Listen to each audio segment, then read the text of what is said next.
वहां के जो विदेश मंत्री हैं इस मुद्दे पर क्या कह रहे हैं? प्रदीप ग्यावली पहली बार उन्होंने किसी मीडिया चैनल से इस मुद्दे पर बातचीत की है भारत में।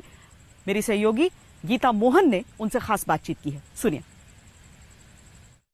हमारे साथ जुड़ रहे हैं नेपाल के विदेश मंत्री प्रदीप ग्यावाली। ये पहला इंटरव्यू है एक भारतीय चैनल के लिए। आज तक के साथ जुड़ने के लिए बहुत बहुत शुक्रिया प्रदीप जी। बहुत ही महत्वपूर्ण डिसीजन ले रहा है नेपाल, अपने मैप को बदल रहा है, संविधान में संशोधन ला रहा है, लेकिन बिना बातचीत के, बिना भारत के साथ बातचीत किए। ऐसा क्यों? नेपाल ने तो काफी सालों से बातचीत के लिए अनवरत प्रयास करता आ रहा है। मैं आपको कुछ फैक्ट स्मरण कराना चाहूंगा।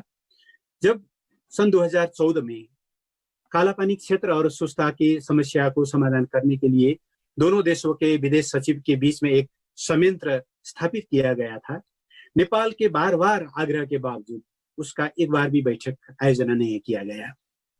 और एक बार भी बैठक न करके गत नवंबर में भारत ने एकतरफी रूप से अपने राजनीतिक नक्शा का 8वां संस्करण प्रकाशित किया, जिसमें नेपाल के कालापानी, लिपुलेक और लिम्पियाधुरा को समेटा गया था। नेपाल ने उसी वक्त उस पर आपत्ति जनाई, कूटनीतिक नोट प्रेषित किए और हमने कहा कि हम इस समस्या को समाधान करने के लिए बात करना चाहते हैं, कूटनीतिक ढंग से हम समाधान करना चाहते हैं। और हमने गत नवंबर और दिसंबर में 2 सेट ऑफ डेट्स प्रस्तावित भी किए, but there was no any response from Indian side. Response तो नहीं हुआ, बल्कि गत मई महीने में एक तरफी रूप से नेपाल की भूभाग को चीरकर लिपुलेक जाने का रास्ता का जब उद्घाटन किया गया, तो इन सब एक तरफी निर्णयों से आज का समस्या उभर कर आया है। भारत कहता है कि ये जो एरिया है ये भारत का एरिया है, और जो रोड बन रहा था कैलाश मानसरोवर यात्रा के लिए वो भारत के हिस्से में बन रहा था। जब गत नवंबर में भारत ने एक नक्शा प्रकाशित किया तो आप गौर से देखिए, वहां पर लिखा है लिम्पियाधुरा से उभरने वाली नदी का नाम काली नदी। बट इंटरेस्टिंगली आफ्टर 1 वीक जब 8 नवंबर में उसका दूसरा प्रकाशन हुआ तो वहां उस नदी का नाम नहीं है।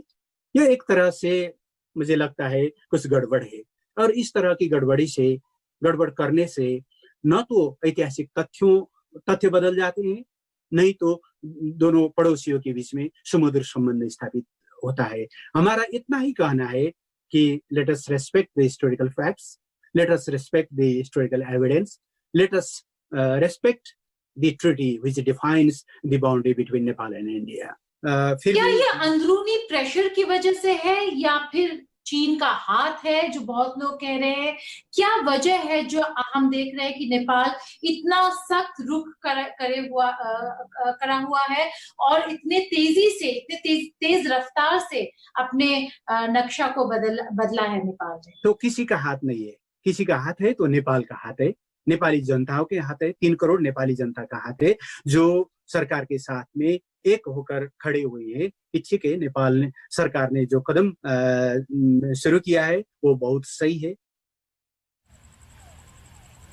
अगर सिर्फ नेपाल सरकार का फैसला होता तो ऐसा नहीं होता कि इतने सालों बाद पहली बार इस तरह की बातें की जाती या फिर नक्शे को पास कराने की बात की जाती। लेकिन इसी सब के बीच एक दुर्भाग्यपूर्ण घटना भी हुई। नेपाल भारत सीमा पर गोली चलने की नौबत आ गई। हालांकि जो खबरें हैं उसके अनुसार ये एक स्थानीय विवाद था, लेकिन चूंकि इस समय तनाव चल रहा है भारत और नेपाल के बीच,